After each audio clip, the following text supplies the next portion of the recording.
बिस्मिल्लाहिर्रहमानिर्रहीम, अस्सलाम वालेकुम नाज़रीन। प्रोग्राम आप देख रहे हैं 7 से 8 सना हाशमी के साथ। मुझे उम्मीद है कि आप तमाम लोग खैरियत से होंगे, लेकिन इस शहर के हवाले से वसूल हो रही है उसमें खैरियत कहीं दिखाई नहीं दे रही है। जब से रमजान मुबारक का महीना शुरू हुआ है, स्ट्रीट क्राइम की वारदातें जो हैं वो तवातुर के साथ बढ़ रही हैं, और स्ट्रीट क्राइम तो बढ़ ही रहा है, लेकिन इसके साथ साथ शहरी अपनी जानों से हाथ भी धो बैठ रहे हैं। वजह क्या है कि एक छोटी सी चीज़ है, मोबाइल फ़ोन, वो आपका घर से निकलना दूभर हो गया है। आपके पॉकेट में अगर पैसे हैं, चंद हजार रुपए हैं, तो वो भी आप लेके बाहर नहीं निकल सकते, क्योंकि लुटेरे आएंगे, गन पॉइंट पर आपसे मांगेंगे, और अगर आपने गलती से हल्की फुल्की मजामत की कोशिश की तो वो 2-3 गोलियां आपके उतारेंगे और वो चलते बनेंगे, और पुलिस कहीं दूर दूर तक आपको सड़कों पर दिखाई नहीं देगी। आईजी तब्दील हो रहे हैं, सिंध हुकूमत की 20 साल होने को आ जाएंगे अगर ये 5 साल का टेन्योर पूरा हो जाए। 15 साल से शहर के अंदर हुकूमत है, पुलिस का निजाम ठीक करने को ये तैयार नहीं है। सीसीटीवी कैमरास कहते हैं पूरे शहर में लगे हुए हैं। शारा फैसल ले लें, टीपू सुल्तान रोड ले लें, डिफेंस ले लें, सुरजानी ले लें, शाह फैसल ले लें, गुलशन ले लें, कौन सा शहर का ऐसा इलाका है जहां पर ये लुटेरे नहीं आते और वारदातें कर कर नहीं जाते। सियासी जमातें कह रही हैं कि रमजान मुबारक के बाद आस्तीनें चढ़ाकर लुटेरों को आजाद नहीं घूमने देंगे, उनसे बामुकाबला होगा। तो जरा ये बताइए कि पूरे रमजान के अपने शहरी लुटते रहें, और ये दावा जो है एमकेएम का है। कुछ शहरियों से आज हमने यहाँ पर मुलाकात भी रखी है, उनसे पूछेंगे भी कि उनके साथ ये वाकयात किस तरह पेश आए। अभी जो गुज़िश्ता रोज वाकया पेश आया गुलिस्तान जौहर का, रहबर नामी शख्स का, उनके वालिद साहब बिलक बिलक के रो रहे हैं। वो ये कह रहे हैं पाकिस्तान हमने इसलिए बनाया था कि यहाँ हम अपने बच्चों को इस तरह से मरने के लिए छोड़ दें। एक शाह साहब मेरे साथ बैठे हुए, वो कह रहे हैं कि मेरे पास पैसा था, मैंने अपने आप को किसी तरह बेहतर कर लिया मैडम, लेकिन यहाँ तो आम आदमी मर जाएगा। और हकीकत में ऐसे ही है। वो सुरजानी टाउन में जो लड़का मरा है, बच्चा अपने घर का वाहिद कफील था, उसके घर में आज चूल्हा नहीं जल रहा है, लेकिन हमारे आईजी, हमारे चीफ मिनिस्टर्स, हमारे गवर्नर्स सिर्फ लिप सर्विस कर रहे हैं और इसके अलावा कोई और काम नहीं हो रहा। मेरे साथ स्टूडियो में मौजूद है मुतासिरा शहरी मोहम्मद शाह साहब, जो इसी शहर में लुटे। उनकी कुछ सीसीटीवी फुटेजेस भी दिखाई है किस तरह से वो लुटे भी हैं, फिर एफआईआर और बाकी सारा कुछ, और एक बड़े ऑपरेशन से गुजरे, जिंदगी उनकी बच गई। ये तो अल्लाह ने मौजज़ा किया शाह साहब के साथ। मोहम्मद साहब बहुत बहुत शुक्रिया तशरीफ लाने का, और अल्लाह का शुक्र कि आप इस वारदात के बाद बच गए। सबसे अहम बात यह है, ये पूछना अजीब सी बात है, क्या हुआ था, क्या इंसिडेंट था? सीसीटीवी साथ साथ चलती जाएगी आपकी। मैम नॉर्मल सा एक डे था, संडे था, मैं कराची जिमखाना जा रहा था। ठीक है। रास्ते में अपने भाई को पिक करने गया, उसके ऑफिस से, टीपू सुल्तान रोड पर उसका ऑफिस है। तो वो अंदर था, मैं बाहर वेट कर रहा था। ओके। और अपने फ्रेंड के, मेरा एक फ्रेंड भी साथ था, हम यहाँ स्नूकर खेलते हैं संडे को, तो इसलिए हम आ रहे थे। इतने में वो आ गए लूटने वाले। हाँ। और आपने कोई मज़ाहमत की थी? एक्चुअली मैंने मज़ाहमत कोई भी नहीं की। उन्होंने मुझसे भी मांगा, मेरे फ्रेंड से भी मांगा, हमने मोबाइल भी दे दिए, पैसे भी दे दिए, सब कुछ। ये सीसीटीवी आपकी है ना? ये मेरी सीसीटीवी है, हमने सब हैंड ओवर कर दिया। और उसके बाद जो है वो जा रहे थे, थोड़ा सा दूर वो लोग बढ़े, पीछे घर से गार्ड निकला, तो वो उन्होंने डर के मारे कि कहीं गार्ड उनको ना मार दे, वो दूर से मुझे मार के चले गए। और आपकी गोली? मुझे कमर में एक गोली लगी थी, जो अंदर से पेट में पहुंच गई थी, बाहर नहीं आई। फिर डिफरेंट सर्जरीज हुई, यूरिनरी ट्रैक्ट मेरा डैमेज हो गया, आज़ा अल्हम्दुलिल्लाह अल्लाह का करम है सब बचे, लेकिन जो चीज़ें डैमेज हुई वो भी इंटेस्टाइन। एफआईआर लॉन्च की थी आपने? सब कुछ किया था, एफआईआर लॉन्च की। उसके बाद मेरे भाई की मुद्दत में एफआईआर लॉन्च हुई। ठीक है। और उसके बाद जो है कोर्ट जो है, पहले पुलिस हमें बुलाती रही मेरे भाई को और मुझे, कि आए आप शनाख्त करें। कैसे शनाख्त करें? उन्होंने मास्क पहने हुए, हमने भी उन्हें, जो ये वीडियो आपके पास है सीसीटीवी में आप देख सकते हैं, हम भी वही देख सकते हैं जो पुलिस भी इस वीडियो में देख रही है। उससे ज़्यादा वो भी एफर्ट नहीं कर रहे ना। तो हम कैसे शनाख्त करेंगे? हमें तो, हमने मास्क के अंदर का बंदा तो नहीं देखा। आपका काम है, आप अलग अलग गलियों में जो सीसीटीवी लगे हुए हैं वहाँ से वीडियो कलेक्ट करें, मुझे बड़ी मासूमियत के साथ ये मुझे बताएं शाह साहब, आप की सर्जरी पे कितना रकम लगी होगी? तकरीबन मुश्किल 22-23 लाख रुपए ये रकम। मैम रकम एक जो है ना, लेकिन मैं इसलिए पूछ रही हूँ कि एक आम आदमी जो है वो अफोर्ड शायद नहीं कर पाए ना इस चीज को। अब मुझे ये बताओ आप कि आपके साथ इंतजामिया ने कोई हेल्प किया आपको? सूबाई सतह पर कोई बात हुई हो या किस तरह की? कोई भी ऐसी कोई बात नहीं हुई, कोई बस फैसिलिटेशन नहीं हुई। मुझे प्रॉब्लम आ रहा था, बार बार पुलिस वाले जो है वो बुलाते थे और हम नहीं जाते थे। मेरे भाई ने एक वक्त आया कि इतने कॉल्स करते थे वो, मेरे भाई ने फ़ोन उठाना छोड़ दिया। ठीक बात। तो कोर्ट से समन आ गया घर पर, कि भाई कोर्ट आ जिसको जाए। लगी है, जो बेचारा परेशान आ रहा है वही परेशान हो रहा है। बेड रेस्ट पे हूँ, मैं तो उठ नहीं सकता, मैं कैसे समन पे वहाँ कोर्ट पे चला जाऊँ। Very good. बहरहाल फिर हमने वकील हायर किया, उसके भी पैसे खर्च किए और कोर्ट में जवाब दिया कि भाई हम आज के बाद गोली भी खाओ, पैसा भी आएंगे लगाओ। नहीं। हमने कहा हम आएंगे नहीं, अगर आप इन्वेस्टिगेशन कर सकते हैं, आप इदारा हैं, आपके पास ताकत है, आपके पास सर्विसेज हैं, मैन पावर आपके पास है, आप इन्वेस्टिगेशन कर सकते हैं, करें, नहीं कर सकते बंद कर दें। कोर्ट ने जो है उसी दिन बंद कर दिया केस और मुझे लेटर दे दिया कि सही आपका केस बंद हो गया। सेटलमेंट हो गई। हाँ, सेटलमेंट हो गई ना। आपने कहा कि भाई हमें तो माफी करें, हमें नहीं पता कि आप कैसे ढूंढेंगे। हम फॉलो अप नहीं कर सकते, कैसे करेगा। मैं खुद अपनी जान पे खड़ा नहीं हो सकता था उस वक्त। मुझे अभी भी आप जब स्टूडियो आए तो मुझे लगता है आपके चलने में थोड़ा इशू है। एक्चुअली वॉक करने में मुझे अभी प्रॉब्लम है, बाकी अल्लाह का शुक्र है सब सेट है, लेकिन वॉक करने में प्रॉब्लम है, दूर तक चल नहीं सकता। दूर तक चल नहीं सकते। शाह साहब, क्या लगता है कि कोई आपको लगता है इस चीज़ का कोई रेमेडी होगी, कोई तरीका, कोई आपको लगता है, क्योंकि आप शहरी हैं, आप शहर में घूमते हैं, हम भी घूमते हैं, तो हमें लगता है कि भाई ये मामला अगर आप ठीक कर लें तो कम से कम स्ट्रीट क्राइम पे काबू पा लेंगे। आपकी क्या विल है इस मामले पर?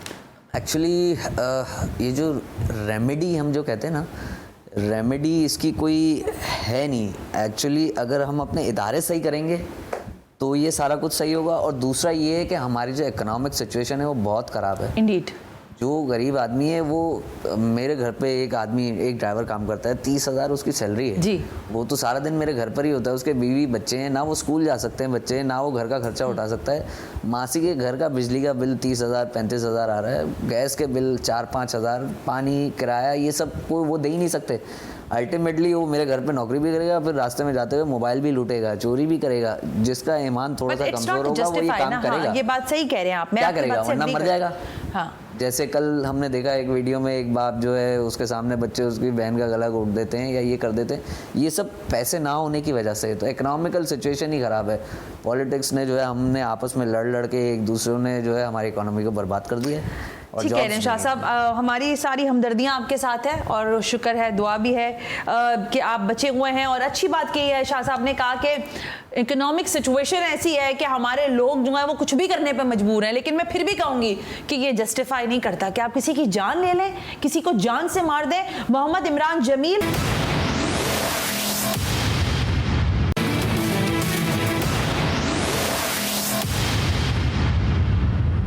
वेलकम बैक नाज़रीन, हम ब्रेक पर थे। मैं कुछ इम्पल्सिव हो जाती हूँ जब इस तरह के मामला शहर के मुझे और इस तरह से शहरियों का सुनती हूँ मामला।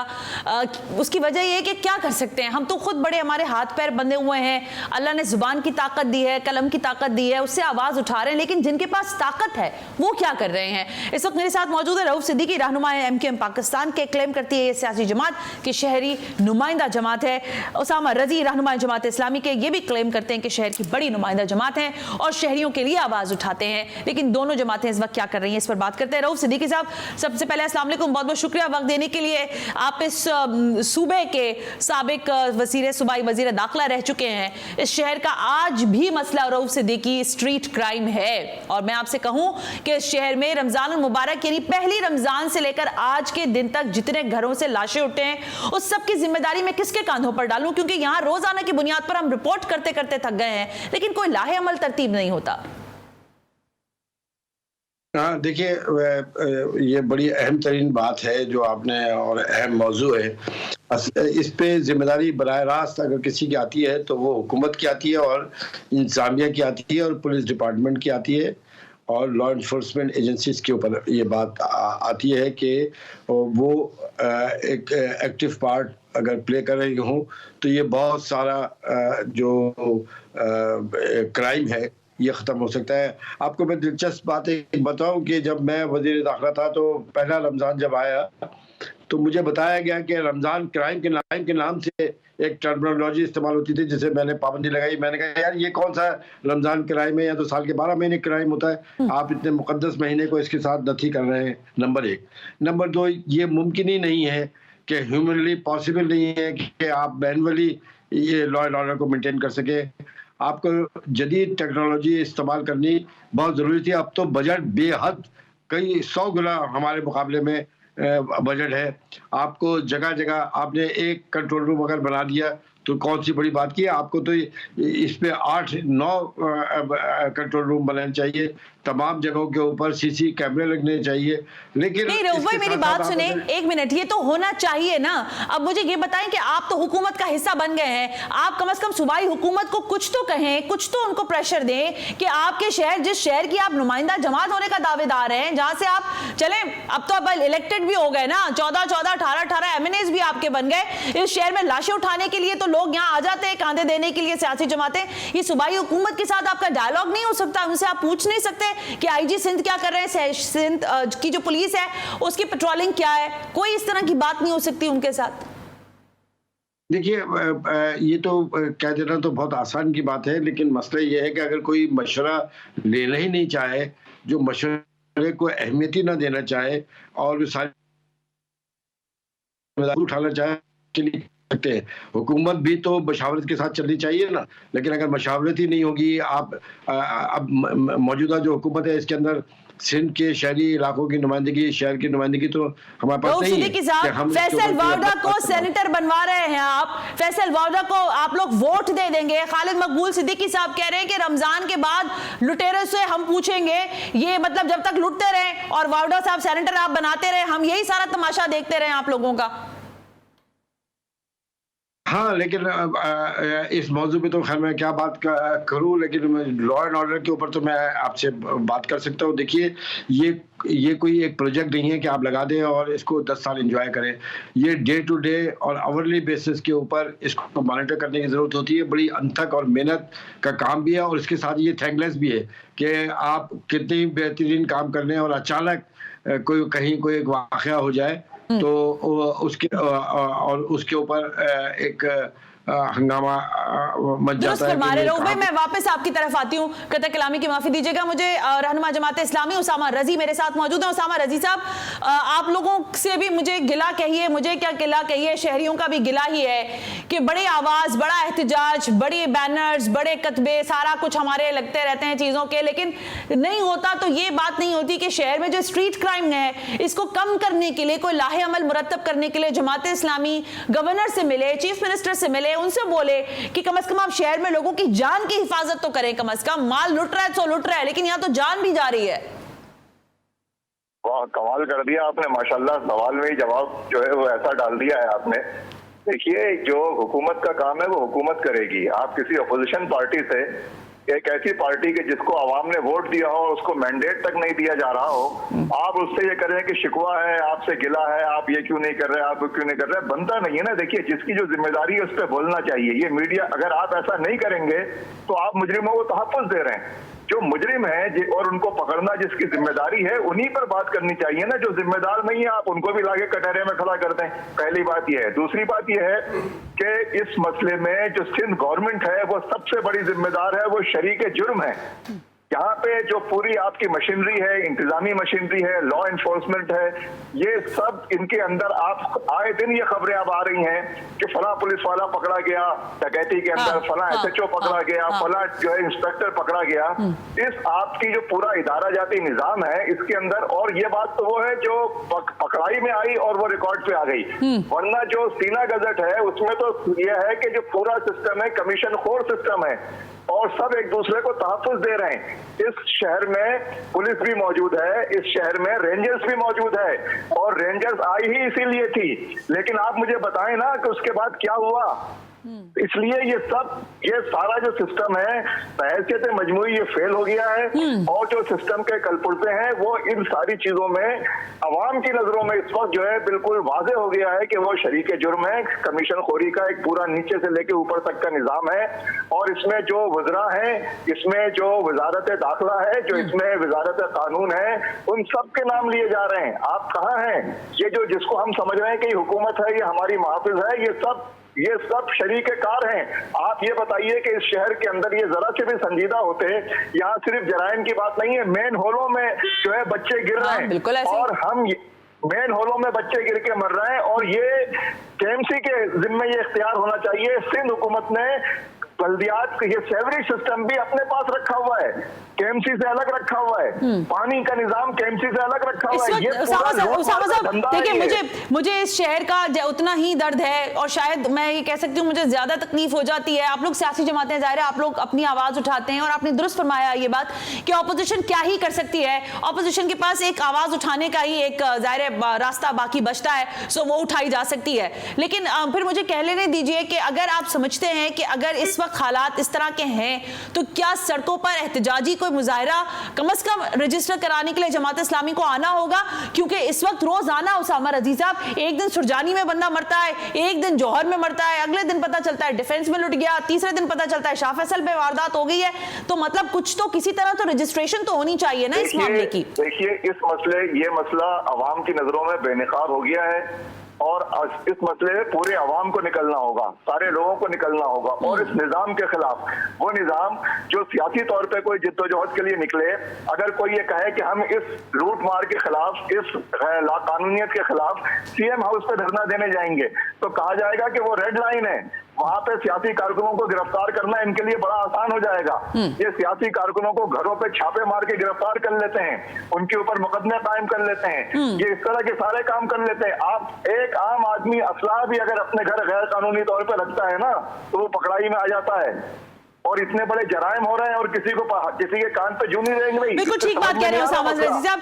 असल बात यह है और बड़ी अच्छी बात की आपने, अगर एक गैर कानूनी, बल्कि मैं बहुत सारे ऐसे लोगों को भी देखती हूँ जो जा रहे होते हैं गैर कानूनी चीजें देकर, पुलिस उस तरफ उधर से मुंह करके उधर दूसरी तरफ मुंह कर लेती कि गुजर जाए तो फिर हम सीधा मुंह कर लेंगे, ऐसा ना हो हमारे सामने ही गुजर जाए। तो ये शहर का तो ये हाल है। रऊफ सिद्दीकी साहब, मुझे ये सवाल करना चाहिए या नहीं, लेकिन मुझे कर लेने दीजिए क्योंकि ये बात सोशल मीडिया पर हो रही है। खालिद मकबूल सिद्दीकी के इस बयान ने लोगों पर जैसे कहते हैं ना जले पे नमक का काम किया है। जब उन्होंने कहा कि रमजान मुबारक के बाद इन लुटेरों से जो है एमक्यूएम आजादाना तौर पर लड़ेगी, तो यानी रमजान तक हम लुटने के लिए बिल्कुल तैयार बैठे रहें और अगर ये तैयार हैं तो फिर इसका मकसद है कि आप हुकूमत को मजीद तकवीत देंगे, हुकूमत से किसी किस्म की डिमांड आप नहीं कर सकते। देखिए, अभी तफसीली गुफ्तगू उसामा साहब ने जो उसामा साहब ने, ये मैं बिल्कुल इसको इंडोर्स करता हूँ, ये बिल्कुल तज्जिया है जिसकी जो जिम्मेदारी है वो बात कहने दीजिए जी सर। पुलिस के अंदर बहुत अच्छी खासी अक्सरियत ऐसी है जो बड़े बेहतरीन ऑफिसर भी मौजूद है और लेकिन हो ये रहा है कि जो कल्प्रेट्स हैं वो बराह मुलव्विस हैं जो पकड़े भी जा रहे हैं। लेकिन इसका अब आप देखिए जो क्राइम है या दीगर क्राइम है, एक जमा करके तो आपका अंदाजा होगा कि ये लॉ एंड ऑर्डर का जो अफेयर है इसकी बराह रास्त पहले है वो पुलिस के ऊपर आयद होती है, उसके बाद अगर आप तो वो दूसरे इदारों के लिए करेंगे। लेकिन ये कैसे मुमकिन है? तो वो अपने इलाके के 1.5-2 लाख अफराद के मालूम होता है, उस थाने वाले को मालूम होता है, फरोश ये सारे क्राइम करते हैं, सारे के सारे। आप यहाँ से निकल जाइए, आपको इस्तेमाल करते हुए चोरियां ठीक कह रहे हैं भाई आप, ये बात बिल्कुल दुरुस्त है कि बराह रास्त जिम्मेदारी है पुलिस डिपार्टमेंट की। जी जी जी जी जी मैं एक बात कहना चाहता हूँ, घरों के अंदर जो डकैतियां हो रही हैं ये मुमकिन ही नहीं है कि डाकू मुंह उठा के वहां पर ये नौकरानियां ये बुनियादी तौर फैसिलिटेट करते हैं। मसला ये है रऊफ सिद्दीकी साहब, किसी रोज इस पर मजीद डिबेट करेंगे क्योंकि मैं और ये मामला तो रुकना नहीं है, हम बातें करते रहेंगे, लेकिन चाहते ये हैं कि आवाज तो उठा के रखें ना ताकि लोगों को पता चलता रहे, अरबाब इख्तियार को, कि ये मसाइल जुम के तू हैं, उनके खामोश रहने से ये नहीं है कि मसला खत्म हो गया। Well thank you very much Rauf Siddiqui and Usama Raji for this segment. कह रहे हैं कि क्या करें, हम आवाज उठा सकते हैं, बराह रास्त जिम्मेदारी पुलिस डिपार्टमेंट की है। आईजी की तब्दीली हमारे यहाँ बड़ा मसला बन जाती है। आईजी किसकी पसंद का लगेगा, एसएचओ किस इलाके में किसका होगा, इस पर आज तक बातें हो रही हैं। मुझे शर्म आती है ये कहते हुए कि शहर की पुलिस जो है, जब एमकेएम ये क्लेम करती है कि शहर की पुलिस के डिपार्टमेंट के अंदर सूबाई सतह पर शहर से मुताल्लिका जो अफराद हैं उनको सिलेक्ट नहीं किया जाता, बल्कि दूर दराज के इलाकों की सिलेक्शन होती है जिनको शहर की आर्टरीज के बारे में नहीं पता होता और वो नहीं जानते शहर के डायनामिक्स को, और उस तरह फिर जाहिर है शहरियों को फैसिलिटेट भी नहीं कर पाते। और हम फिर देखते हैं कि फिर इस तरह की वारदातें और वाकयात जो हैं वो रोजाना की बुनियाद पर बढ़ते ही चले जाते हैं। एक ब्रेक शामिल कर रही हूं मैं, ब्रेक से जब वापस आएंगे तो एक और शहरी की मौत का नोहा पड़ेंगे बैठकर। वजह यह है कि जितने लोग मरते रहेंगे, अब मैंने यही सोचा है प्रोग्राम्स में कि कम से कम उन्हीं की आवाज उठा लें, क्योंकि हमें बाकी लोगों से तो कोई तवक्का है नहीं। कम से कम उन्हीं बेचारे लोगों की आहो बुका सुना दें जो लोग परेशान हैं, तड़प रहे हैं, जिनके प्यारे, जिनके घरों से जनाजे उठ रहे हैं। एक ब्रेक शामिल करते हैं, उसके बाद मजीद बात करते हैं।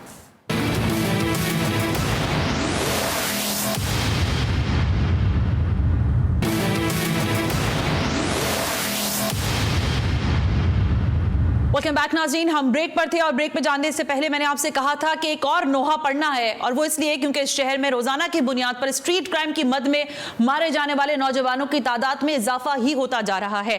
गुलिस्तान जौहर पर जो वाकया पेश आया रहबर नामी नौजवान के साथ, ये भी एक डकैती का वाकया, मोबाइल स्नैचिंग का वाकया, और इसके बाद इनके वालिद साहब सैयद अख्तर अली सरोश साहब मकतूल रहबर के वालिद हैं, वो मंजर पर आए और उन्होंने कहा, ये उनके अल्फाज थे कि हम इस पाकिस्तान को हमने बड़ी आबियारी के बाद बनाया था, इसलिए नहीं कि हम इस तरह से लाशें उठाते रहे, हम किस तरह से अपने बच्चों को इस तरह मरते हुए देख सके। अब से कुछ देर पहले मुझे खबर मिली कि आज गवर्नर सिंध कामरान टसौरी ने भी सैयद अख्तर अली सरोज साहब से जाकर मुलाकात की है।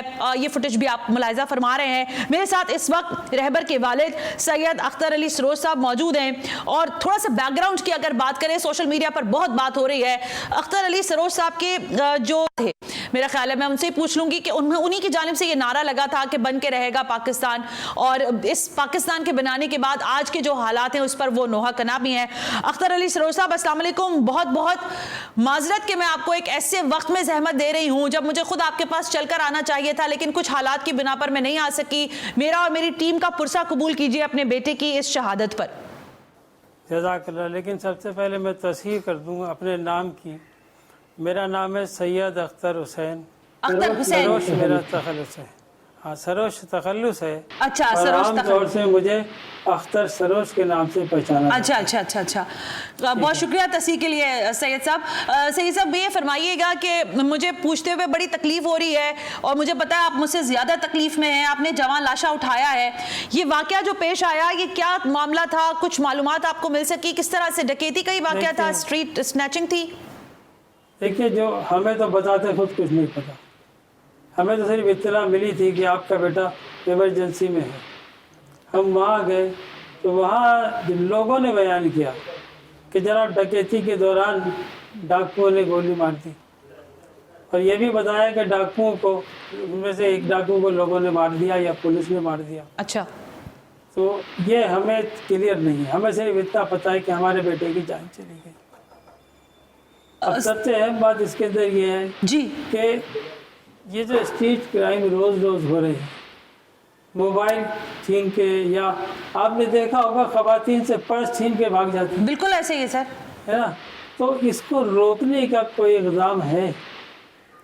मुझे आज एक बात की बहुत खुशी है। खुशी क्या कहूँ इस मुहर्रम में, कि एक खुशायंद बात यह है कि कामरान टसौरी साहब गवर्नर सिंध तशरीफ लाए थे।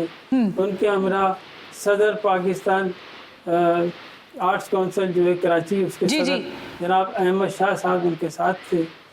तो उन्होंने बड़ी हौसला अफजा गुफ्तगू की। सबसे पहली बात, उन्होंने सैयद अली रहबर के बच्चों की तालीम अपने जिम्मे ली बहैसियत कामरान टसौरी। उन्होंने कहा बहैसियत गवर्नर नहीं, बिल्कुल ठीक, बल्कि मैं ज़ाती नौयत पे ज़ाती हैसियत से रहा। और उसके साथ साथ उन्होंने भी ये अरबाब इख्तियार से मुतालबा किया, ख़ास तौर से कानून नाफिज करने वाले इदारों से जी, कि वो इन जराइम को रोकने की ऐसी कार्रवाई करें, ऐसा तरीका इख्तियार करें कि अब किसी का बच्चा न मरे, कोई बेगुनाह न मरे।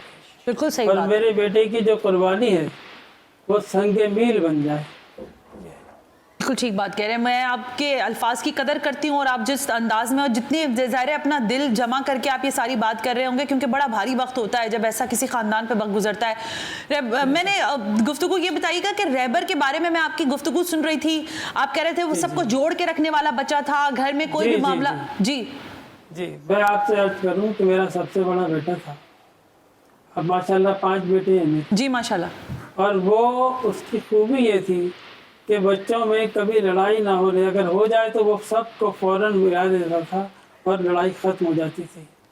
तो मेरे जितने चारों बेटे हैं वो एक बात कहते हैं कि हमारे भाईजान जो हैं, भाईजान नहीं है बाप है, यानी उसका रवैया उनके लिए बाप जैसा रवैया था। वो इतना मकबूल था अपने दोस्तों में, रिश्तेदारों में और घर में, ख़ानदान में, कि हर शख्स उससे मोहब्बत करता था।